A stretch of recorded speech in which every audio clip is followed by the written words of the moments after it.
Mesdames et messieurs, bonsoir et bienvenue dans cette édition du journal de 20h.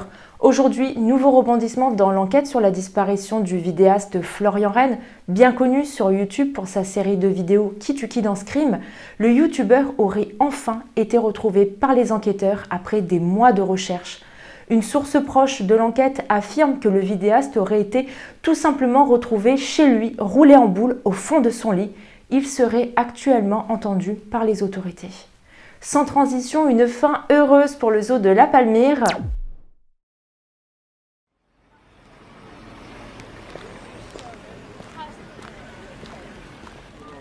Très bien mon Flo-Flo, on va reprendre depuis le début.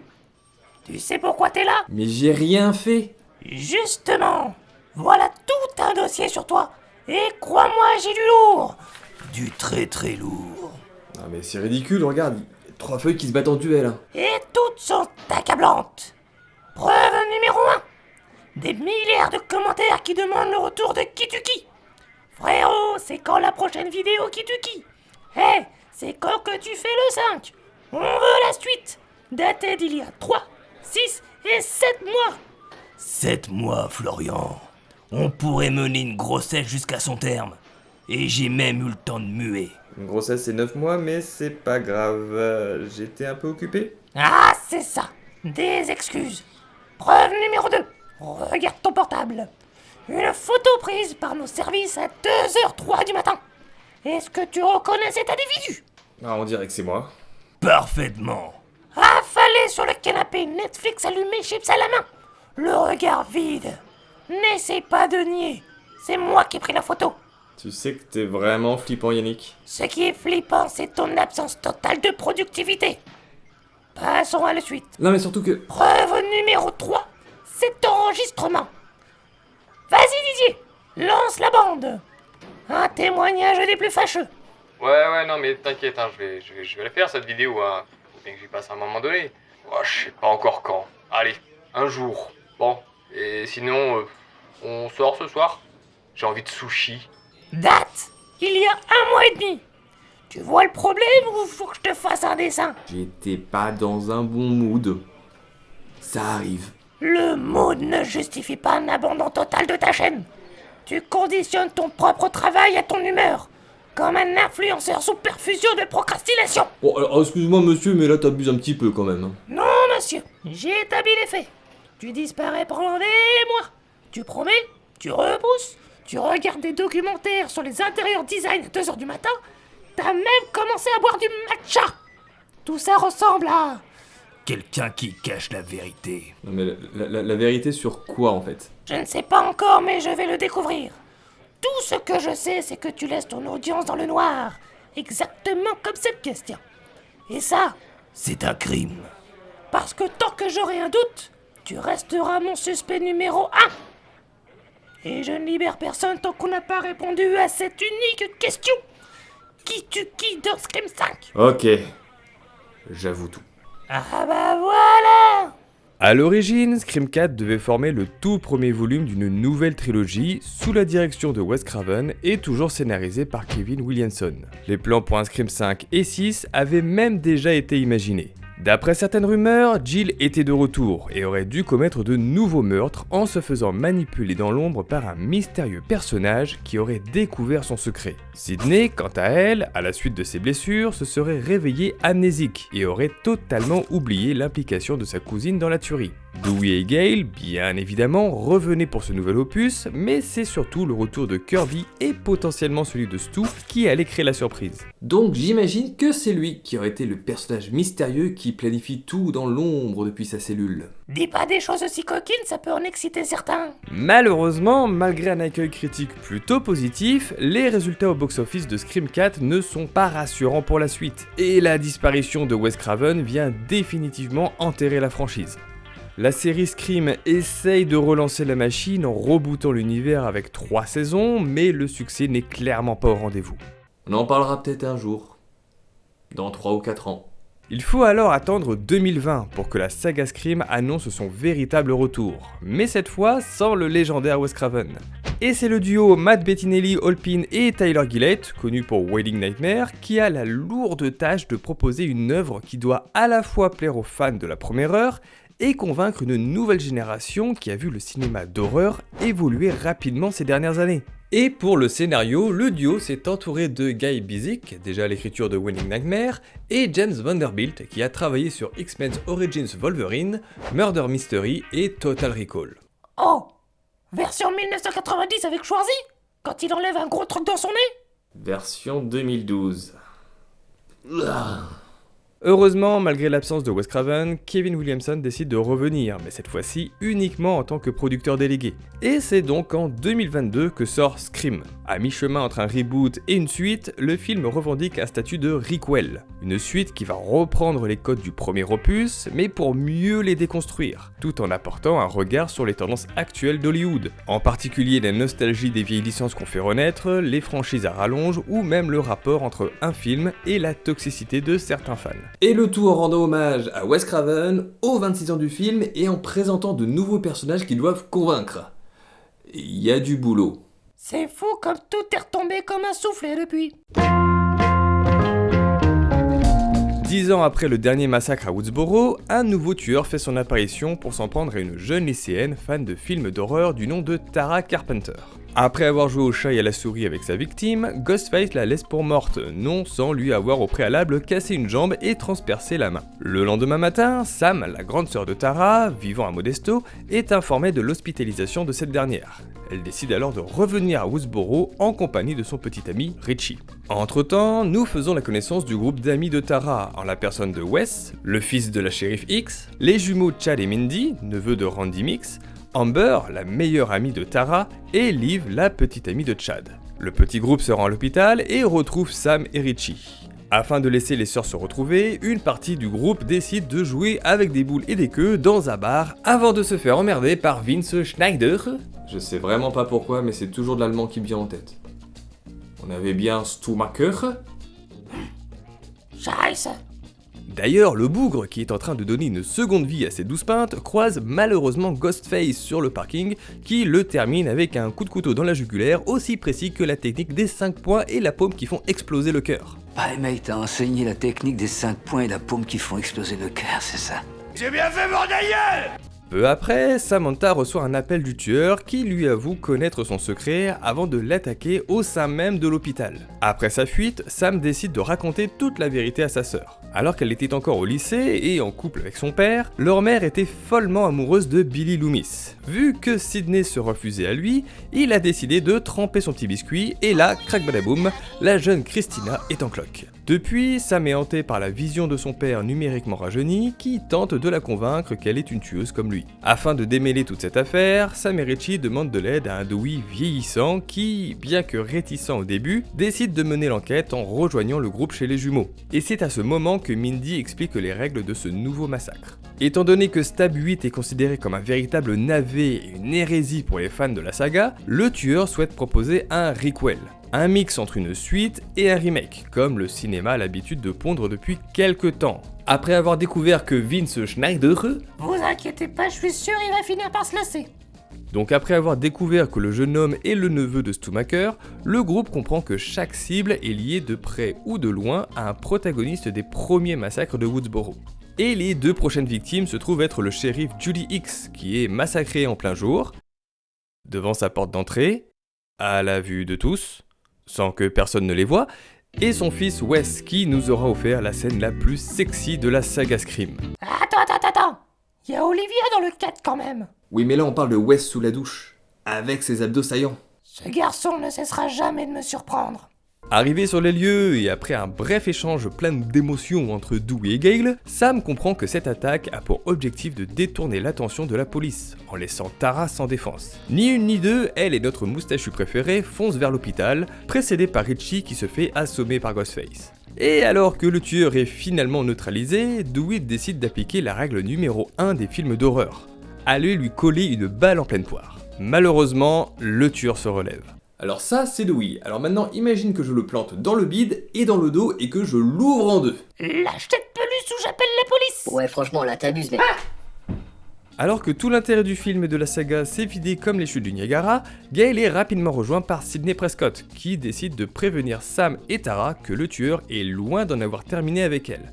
Mais ces dernières décident de quitter la ville. S'apercevant qu'elle n'a pas son inhalateur, Tara souhaite se rendre chez Amber, qui en a un de secours. Sur place, une fête en l'honneur de Wes se déroule, tandis qu'on se balade dans la maison qui tente de cacher sa vraie nature. C'est la maison de Stu. Le suspense aurait été de très courte durée. Ouais. Après avoir refusé de faire zizi pampan avec sa copine, Chad se fait attaquer par Ghostface dans le jardin alors que Sam, Richie et Tara arrivent sur les lieux. Suspectant que le tueur est déjà là, Richie fait annuler la soirée en mettant dehors la majorité des invités à l'exception de notre bande d'amis. Nouvelle attaque de Ghostface qui s'en prend cette fois à Mindy et devant le chaos général, Amber décide de se révéler en tant que tueuse et se débarrasse de Liv. Règle numéro 2 des films d'horreur, vouloir vous faire laminer l'écrevisse vous conduira forcément à une fin tragique. Sidney et Gale arrivent finalement sur place et se confrontent à une Amber qui feint la détresse. Mais ce n'est pas au vieux singe qu'on apprend à faire la grimace, et les deux femmes repèrent rapidement la supercherie. Sidney part en quête du tueur et reçoit un appel de ce qu'elle pense être Amber. Mais révélation pas du tout attendue, c'est le deuxième tueur qui vient tourmenter notre héroïne. À force de tirer dans les portes, celle-ci touche Richie au genou qui s'est caché dans un placard. Après une nouvelle attaque d'Amber en costume, Sam tente de l'arrêter mais se fait poignarder par son petit ami qui révèle enfin être la deuxième moitié de ce duo. Nos protagonistes se retrouvent alors dans la cuisine pour la révélation finale. Richie et Amber sont des fans inconditionnels de la franchise Stab et, déçus de la nouvelle direction qu'elle a pu prendre, décident de commettre un nouveau massacre en revenant aux sources qui ont fait le succès du tout premier film, avec cette fois-ci Samantha, la fille du tueur originel, désignée comme étant la parfaite antagoniste. Bien évidemment, les choses ne se déroulent pas comme prévu. Amber est brûlée vive, tandis que Richie est poignardé à 22 reprises par Sam avant qu'elle lui tranche la gorge et le crible de balles. Avec tous ces éléments, on va pouvoir comprendre un peu mieux la personnalité de chacun des tueurs. Commençons donc par Richie Kirsch. Comme on a pu le voir, Richie incarne le fan toxique moderne et n'a aucun lien avec Woodsboro ou les précédentes victimes. Son implication dans ce nouveau massacre est motivée par un narcissisme idéologique. Contrairement à Billy, dont le mobile était la vengeance, celui de Richie est le ressentiment envers l'évolution de la saga Stab qu'il considère corrompue et, en tant que mâle toxique, il est prêt à tout pour arriver à ses fins. On se retrouve une nouvelle fois avec un personnage manipulateur qui feint l'innocence en jouant le petit ami attentionné, un peu gauche, et qui dit ne pas connaître la saga Stab. D'une certaine manière, il se positionne comme un narrateur méta du requel et justifie ses actes par une volonté de restaurer une forme de pureté dans la saga. Pour Richie, ce nouveau jeu de massacre est un projet culturel où il tente de créer une œuvre. Ouais, ça vaut bien 11 en cours d'art plastique. Amber Freeman est, comme l'a été Stu, davantage l'acolyte qui fait la sale besogne. Contrairement à Richie qui est manipulateur et cynique, Amber est habitée par une rage brûlante et une certaine théâtralité. Avec sa découverte de Stab et le fait de vivre dans la maison de Stu, elle se sent émotionnellement investie dans la mémoire de cette saga. Pour elle, il est moins question de créer une nouvelle œuvre que de véritablement vivre le film d'horreur. D'une certaine manière, Amber montre une forte volonté d'être l'héritière légitime de Stu Macher. Tout comme lui, c'est une ado qui se cherche, mais ses motivations sont beaucoup plus revendicatrices et agressives. Même si elle est tout aussi déracinée moralement, Amber est bien plus dangereuse que Stu. Et détail amusant, on note cette fois une vraie histoire d'amour dans le duo, comme une sorte de petit clin d'œil sur la théorie qui parle d'une relation amoureuse entre Stu et Billy dans le premier Scream. On a fait toute une analyse dans une précédente vidéo, donc n'hésitez pas à aller voir ça. C'était l'instant auto-promo. Pensez d'ailleurs à vous abonner, lâcher un like et un commentaire. Cependant, cette dynamique est quand même fragile. Suite à l'échec du meurtre de Tara, on peut quand même noter une tension dans le duo qui n'hésite pas à se balancer des fions, et Amber montre clairement son agacement. Car ici, il est moins question d'un cerveau et d'un bras armé. Tous les deux sont au même niveau, mais avec une vision différente qui les oblige à coopérer. Et également, la particularité de ce duo est qu'ils semblent de moins bons stratèges que les précédents. Quand on regarde de plus près, Amber et Richie semblent davantage entraînés par des décisions extérieures à leur volonté. On le verra au moment venu, mais l'échec du meurtre de Tara les a poussés à modifier leur plan lors de l'attaque de Vince et Sam à l'hôpital. Car avec un personnage qui est le neveu de Stu, c'est quand même dommage que ce soit le premier à mourir. Également, il s'adapte au fait que Sam demande de l'aide à Dewey et non, à l'origine, pas prévu que Sidney remette les pieds à Woodsboro. Mais ils arrivent à s'adapter et à trouver des solutions. Plus qu'un simple duo, et à travers la saga Stab qui les unit, ils forment un véritable couple de psychopathes. Moi, c'est un petit peu les Roméo et Juliette de l'horreur. Ouais, en quelque sorte, c'est et ils travaillent en duo. Donc c'est à ce moment-là qu'on cherche à savoir qui tue qui dans Scream 5.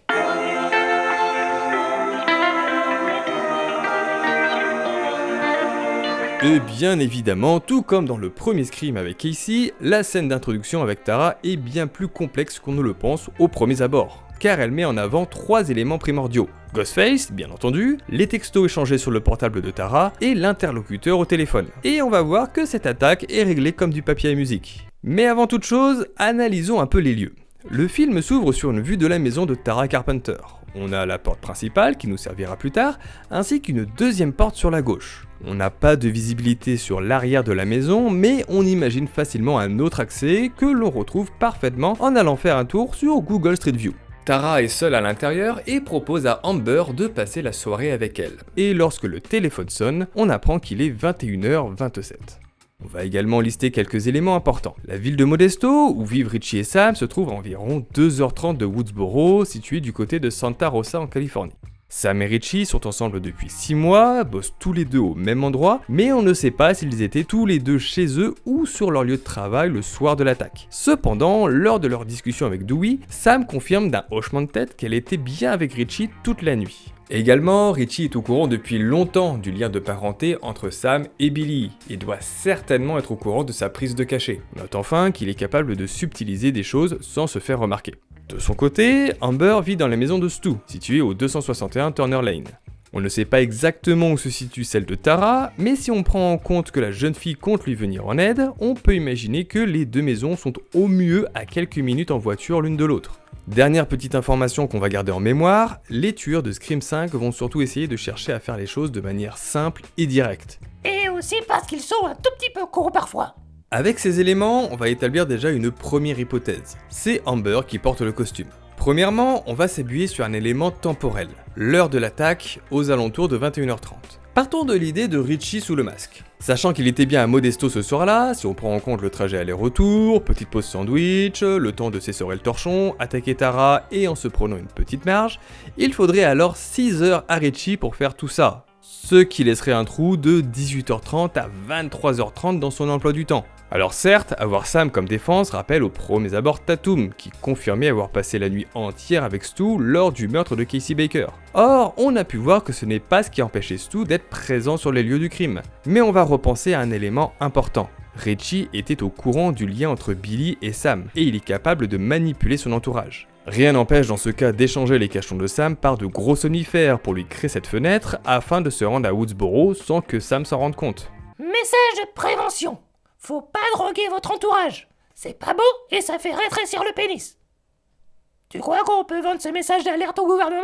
Cependant, c'est vraiment se compliquer la vie pour rien, car on a un deuxième élément sur lequel s'appuyer. Amber est la meilleure amie de Tara. Elle possède donc 3 avantages. Tout d'abord, elle connaît très bien les lieux pour y avoir sûrement passé pas mal de temps, ce qui fait qu'elle arrive à se déplacer comme un ninja dans la maison et sait où sont les points d'entrée. Ensuite, en tant que Besta et ayant toute la confiance de Tara, elle a sûrement accès au système de sécurité de la maison, ce qui lui permet de déverrouiller les portes. Puis, Amber connaît parfaitement les réactions de sa meilleure amie. On le voit, il n'y a pas de garage et la porte de cuisine se ferme probablement uniquement de l'intérieur. Donc attendre à la porte d'entrée est logique. Enfin, elle a tout simplement moins de chemin à parcourir que Richie, ce qui fait que son absence chez elle va beaucoup moins se faire remarquer.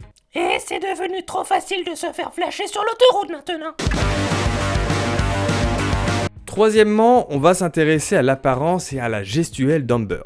Si on y prête un tout petit peu attention, on peut remarquer un hématome au niveau de sa poitrine. Alors oui, je vais tout de suite débunker cet élément, on sait que l'actrice Mikey Madison a une tache de naissance à cet endroit. Mais rien n'empêche les scénaristes d'utiliser cette particularité physique pour le personnage. Comme on peut le voir par exemple avec l'acteur Gaten Matarazzo, dont la dysplasie cléidocrânienne se retrouve aussi bien chez son personnage Dustin dans Stranger Things, ou encore les cicatrices de Miles Teller dans Spider-Head. Et on le remarque surtout lors de 2 scènes. La première, lors de l'introduction de la bande d'amis. Tous les regards se tournent vers la blessure au bras de Chad, qui se défend en disant que c'était pendant un match. Mais cela est pour mieux détourner le regard d'Amber, qui semble cacher sa propre blessure avec ses cheveux.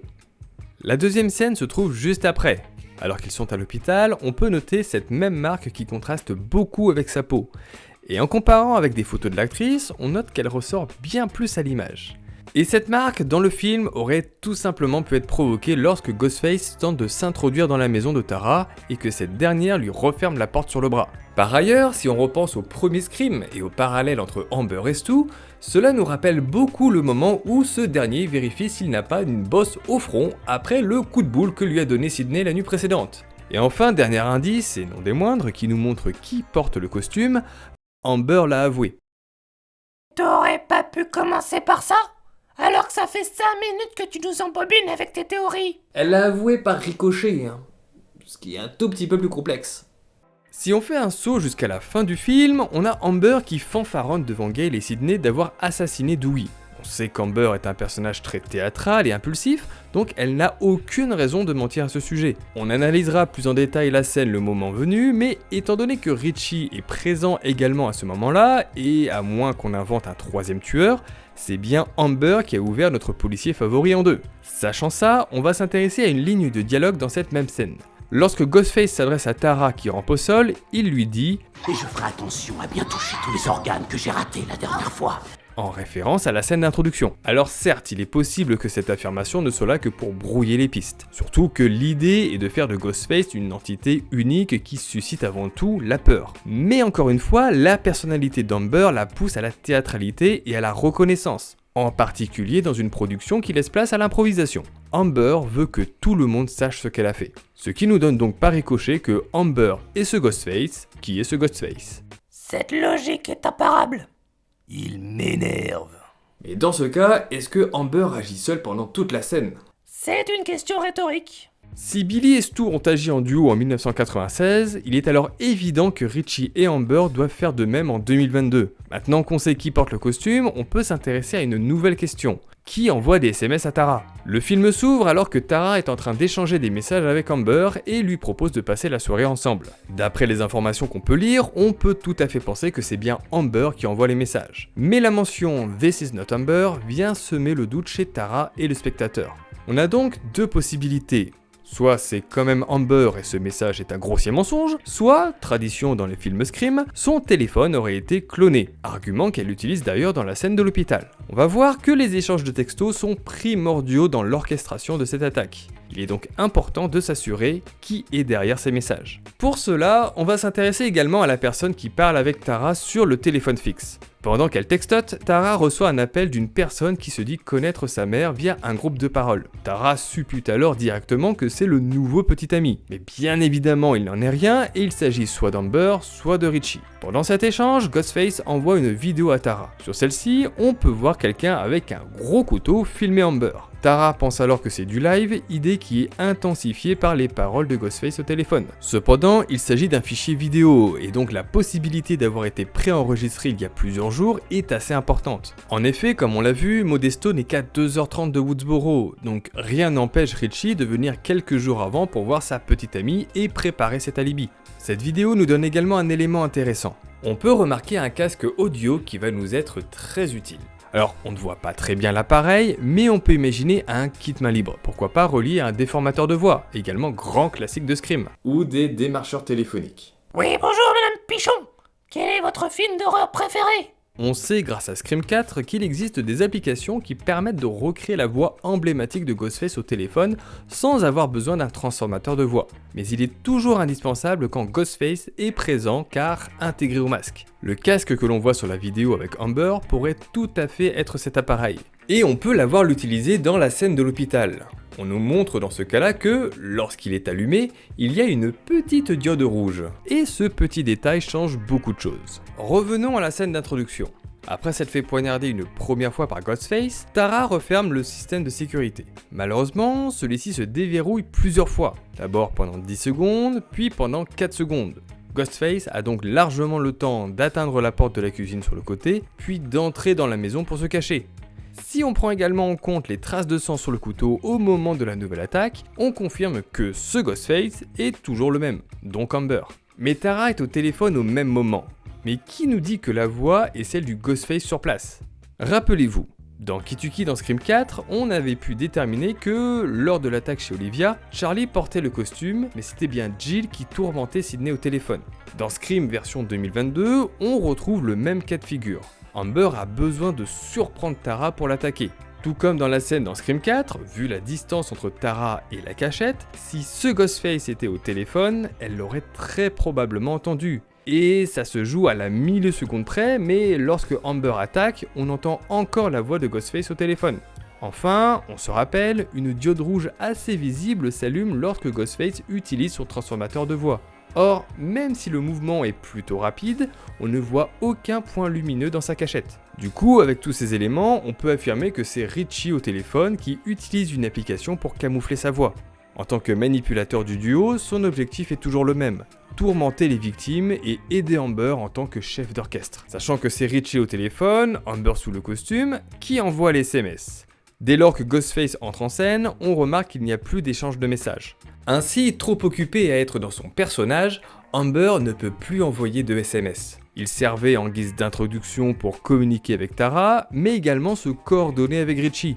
Les SMS au début de la scène sont donc bien envoyés par Amber, elle joue ensuite à Ghostface en envoyant elle-même la vidéo, et utilise l'excuse du clonage de téléphone, non pas pour se créer un alibi, mais pour fanfaronner de façon discrète. Théâtralité oblige. Faisons donc un petit résumé de cette première attaque. Quelques jours auparavant, Richie et Amber se voient pour tourner la vidéo alibi avec le téléphone d'Amber. Le soir du 23 septembre, aux alentours de 21h27, Amber, qui se trouve toute proche de la maison de Tara, cachée dans les buissons, échange des textos avec son ami. Le téléphone fixe sonne une première fois, sonnerie que peut entendre Amber. C'est donc le premier signal pour se placer devant la porte d'entrée. Certes, Tara ne décroche pas la première fois, mais le fait à la deuxième, et discute donc avec Richie qui se trouve à Modesto. À la fin de la discussion, Tara déclenche le système de sécurité et envoie un message à Amber qui, lorsque les téléphones sonnent de nouveau, lui conseille puis ordonne de décrocher. Elle entre alors à son tour dans la peau du tueur et envoie la fameuse vidéo. Richie au téléphone, en tant que grand fan de Stab, fait le jeu des questions-réponses pendant qu'Amber poireaute tranquillement devant la porte. Une fois la mauvaise réponse donnée, bien évidemment, Tara va sortir par la porte d'entrée et tomber sur Amber qui l'attaque. Elle parvient à s'échapper et à fermer la porte. Amber désactive une première fois le système de sécurité et fait le tour de la maison jusqu'à la porte sur le côté qui donne sur la cuisine. Elle le désactive une deuxième fois pour s'infiltrer à l'intérieur et se cacher. Richie rappelle Tara sur le téléphone fixe et enfin, Amber profite de l'inattention de Tara pour la prendre par surprise et l'attaquer au milieu de la cuisine. Et grâce à cette première attaque, on a des informations intéressantes sur les méthodes d'Amber en tant que Ghostface. Premièrement, elle est très énergique et va avoir pour habitude de poignarder à plusieurs reprises ses victimes en visant le ventre. Deuxièmement, son Ghostface fait un geste bien particulier avant d'attaquer. Eh bien, d'après mes stats, on a perdu quelques spectateurs en route. J'espère que la suite sera moins compliquée. Je suis sincèrement désolé. Parce qu'avant de s'intéresser au meurtre de Vince Schneider, Je vous l'avais dit, il s'est lassé. Parce qu'avant de s'intéresser au meurtre du deuxième meilleur moustachu de la saga, et pour faciliter l'analyse, on va sauter directement à la scène suivante où Ghostface attaque Sam à l'hôpital. Et pour cela, on va utiliser une scène coupée capitale. Dans celle-ci, on retrouve Dewey et notre groupe d'amis au commissariat après le meurtre de Vince. On note qu'Amber est bien présente et attend dans le couloir du commissariat. Tandis que Dewey et le shérif X discutent, l'adjoint Farney les interrompt pour les prévenir qu'une attaque vient de se dérouler à l'hôpital. On sait d'ailleurs qu'elle s'est produite à 22h50. Étant donné que la moitié du duo est visible au commissariat et que le shérif X l'innocente également juste après, il ne fait l'ombre d'un doute que c'est Richie sous le costume. Mais avant de l'attaquer, tradition oblige, Ghostface tourmente d'abord sa victime au téléphone. Si on y prête attention, on peut voir que l'appel viendrait potentiellement du téléphone d'Amber. On rappelle, on a dit que c'était bien elle qui utilisait son propre téléphone pour échanger des messages avec Tara précédemment. Et ce téléphone, on peut le retrouver dans ses mains dans la scène coupée au commissariat. Amber a donc la possibilité de s'isoler pour passer un coup de fil, le temps d'aller au pipi room par exemple. Et également, tout comme dans la scène d'introduction, Ghostface surgit derrière sa victime alors qu'elle était en train de lui parler. Encore une fois, vu la distance, Sam aurait dû entendre Richie si c'était lui au téléphone. Si on applique cette logique dans la première attaque, vaut mieux l'utiliser là aussi. Basique. Enfin, même si on ne voit pas très bien, on peut noter qu'il n'y a toujours pas la fameuse diode rouge dans le masque de Ghostface. Avec tous ces éléments, on peut alors assurer que c'est bien Amber qui passe cet appel directement depuis son propre téléphone portable pendant que Richie, qui était déjà sur place, attaque. Et ce téléphone est un indice primordial pour les enquêteurs. En effet, il est déjà relié à Ghostface suite à l'échec du meurtre de Tara. Si l'attaque avait réussi, Amber n'aurait eu qu'à effacer ses traces et son téléphone n'aurait pas été compromis. Le téléphone d'Amber perd alors son statut de téléphone portable d'une simple ado américaine, mais devient un des outils de Ghostface au même titre que son couteau ou le changeur de voix.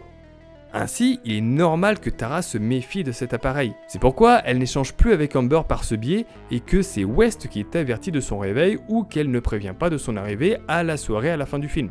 Et donc, à cause de la première attaque ratée, Amber est dans le collimateur des forces de police. Et comme on l'a vu, l'équilibre du duo ne se résume pas au cerveau et aux gros bras.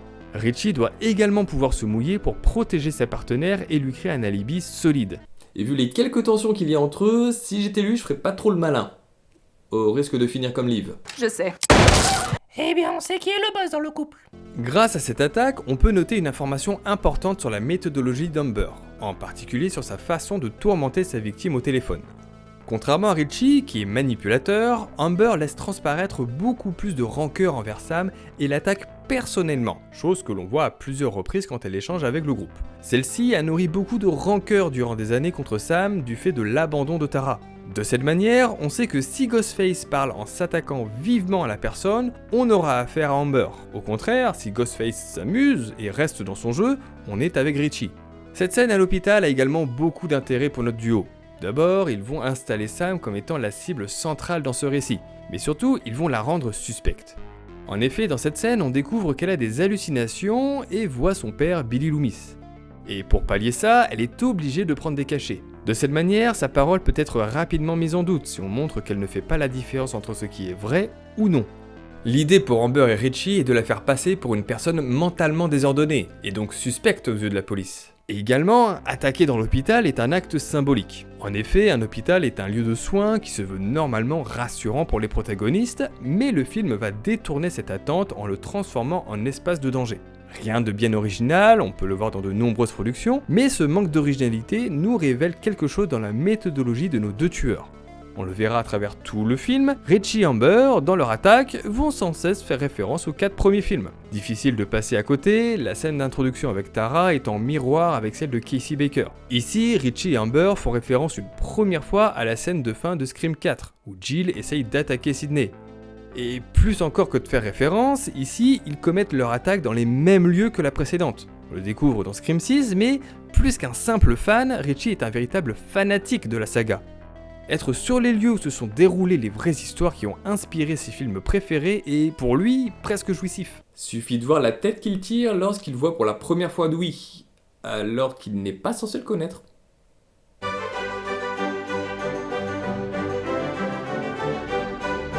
Maintenant qu'on a établi que Richie est le Ghostface de l'attaque de Sam, on va pouvoir revenir en arrière et s'intéresser au meurtre de Vince. Bref. Mettons en place le contexte. On retrouve Amber, Mindy, Chad, Liv et Wes au bar. Ils ont une altercation avec Vince et dans une scène coupée, on nous introduit déjà Dewey qui finit au tapis. Tout le monde se fait alors éjecter du bar. Suite au meurtre de Vince, le groupe et Dewey sont emmenés au commissariat. Vu l'altercation qu'il a eue avec la victime, Dewey explique qu'il est rentré chez lui et qu'un voisin l'a vu.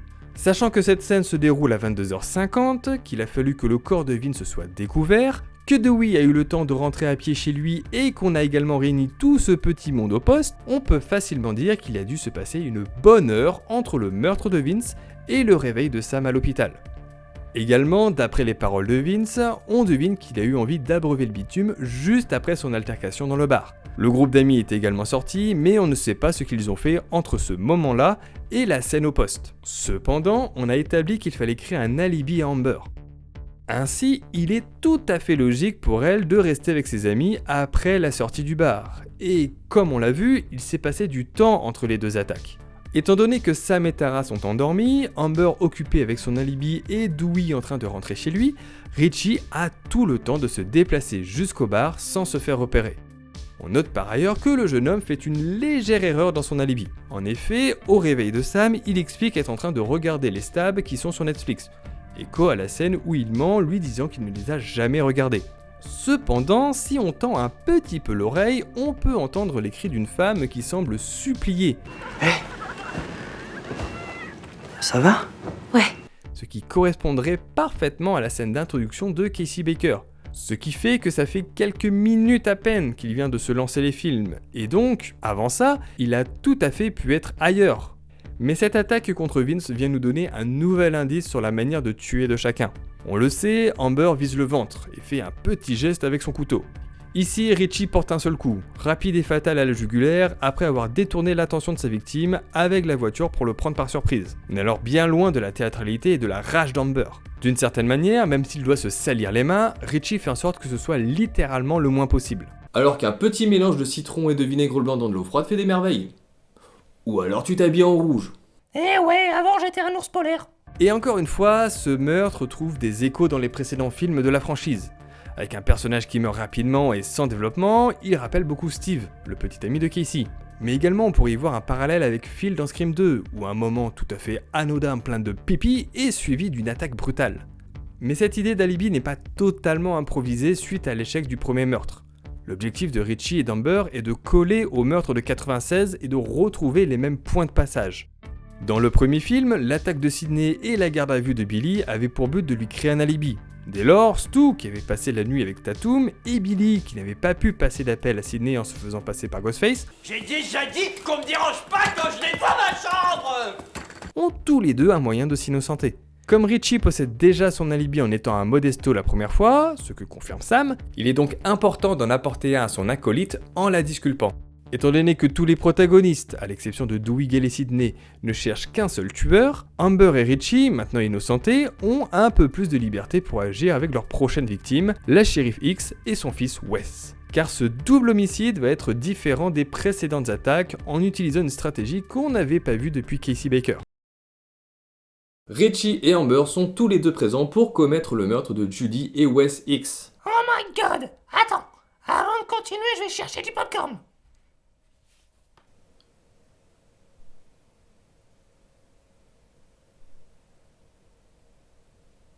Il est parti. Est-ce que je peux continuer? Tu rattraperas le tout après? C'est mort. Ok. Bon bah... I can tell we need to talk about things, so I'll let you start. Yes, I'm listening. Oh, I understand that.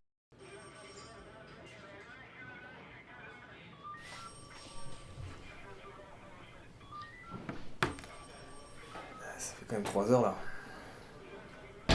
You need help with what you say? Oh, that's crazy. That's crazy, because the last time that we talked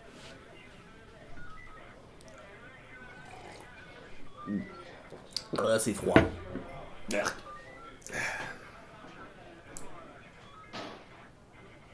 about this, I felt like I was really clear. I gave you everything that you needed to hear, but you're still asking me for more. No, I'm just...